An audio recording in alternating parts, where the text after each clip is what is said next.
बहुत समय पहले की बात है। एक हरे भरे जंगल में एक सुंदर तोता अपने परिवार के साथ एक बड़े पेड़ पर रहता था। वो तोता बहुत बुद्धिमान और दूरदर्शी था।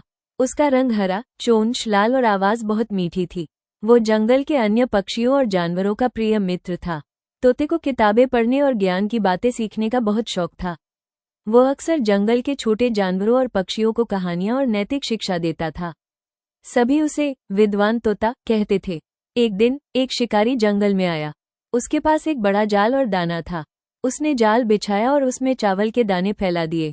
शिकारी की योजना थी कि पक्षी दाने खाने आएंगे और जाल में फंस जाएंगे। सुबह हुई और कई पक्षियों ने जमीन पर बिखरे दाने देखे। वे बहुत भूखे थे। जैसे ही वे दाने खाने लगे, तोता दूर एक पेड़ से उन्हें देख रहा था।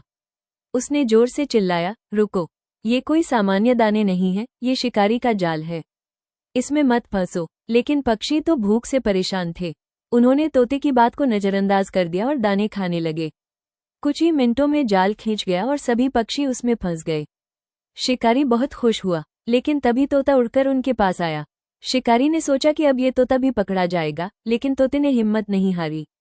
तोते ने फंसे हुए पक्षियों से कहा, डरो मत, एकजुट हो जाओ, सब एक साथ अपने पंख फड़फड़ाओ और जाल को लेकर उड़ जाओ।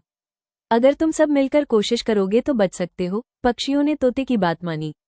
उन्होंने मिलकर जोर से अपने पंख फड़फड़ाए और सच में जाल को हवा में उठाकर उड़ गए। शिकारी ये देखकर हैरान रह गया। उसकी योजना पूरी तरह विफल हो गई। तोता उन पक्षियों को एक नाई, चूहा, के पास ले गया जो उसका मित्र था। नाई ने अपने तेज दांतों से जाल को काट दिया और सभी पक्षी आजाद हो गए।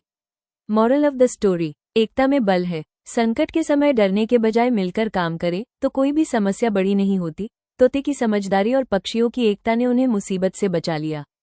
इस कहानी से हमें सीख मिलती है कि बुद्धि